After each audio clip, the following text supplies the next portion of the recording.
I'm Dendy with Natal drums. Natal's owned by Marshall Amplification out of the UK. And we've got a limited edition drum set that we just are doing 50 of, only 49 available to the public.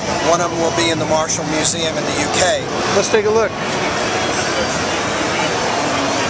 So what kind of shell material are we talking about? This is a 6-ply maple, and it's wrapped in the same toe legs that they use on the Marshall amps. Huh, that's cool. And as you'll see, the front bass drum head is the grill cloth that's used on a Marshall amp, and then it has a very special laser cut metallic badge on the front that has Jim Marshall's signature.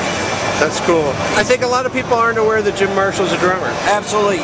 Jim Marshall started a drum shop in the 1960s and actually sold Natal.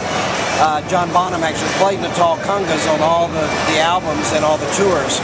And he wanted to come full circle to his roots as part of his bucket list of things to do. So he purchased Natal and spent the last 3 years building factories and the tooling and all the proprietary things that it takes to do that. Well, tell me what's going on with the hardware here. Is that This is brass plated. brass plated? Okay. Yep, absolutely. And on this particular kit, if they buy the snare drum with the kit, it's coming with the 50th anniversary logo, and Jim Marshall's going to personally sign all 50 of them. The colored hardware is actually something new for us. Because we own the hardware factory, we can do that kind of thing. And so we've got, we're showing at the show here a brushed nickel hardware, black nickel hardware, an old world bronze, a flat black, and the brass hardware. These snare drums actually were brought as a prototype for the show for us to look at as samples, and they were so spectacular we had to show them. This is a laser etch process on a steel shell. And as you can see, this is a brushed nickel hardware. This is the red laser etching. It even makes it kind of appear like a sparkle finish with the flat black and the red with the black accent hardware. And then the one on the end is the black nickel snare drum. All of them on the hardware stands that match. That's really well. New for this year are the piccolo snare drums, and then also a cast aluminum. This is a phosphor bronze, and then we've got a chrome brass, and then a full bell brass. These drums are all assembled in the UK, and the stave snare drums, which use conga technology, the conga shell technology, are being built. Like block shell. That's right. They're being built where they build the amplifier cabinets in the UK. We actually have 5 wood types. So there's ash, there's birch, maple, walnut now, and babinga.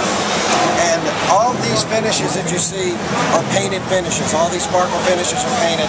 The only series that we offer a wrap in is in the ash, and then there's the white swirl, black swirl, solid black, and the scarlet sparkle. This is new for this year is a 6-ply all-American walnut shell. This particular kit has our brushed nickel on it, and I just think it gives it such a great mellow look. It is. And the walnut is kind of an answer. You're going to find in the drum industry there was a global price increase in babinga, and so they're looking for alternatives to that warm sound that is a nice attack and warm roll-off to the babinga.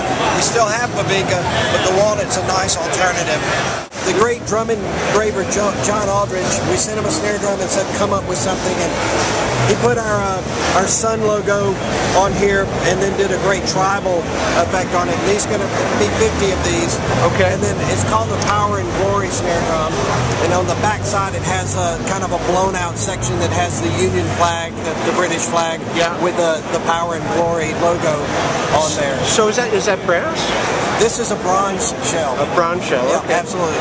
And then next to it is a drum we're calling the Neptune, and it's an all bronze hardware. And it actually is a rib. I like that sort of antique finish. Yeah, and then you'll see that they're on the snare stands that are antique as well.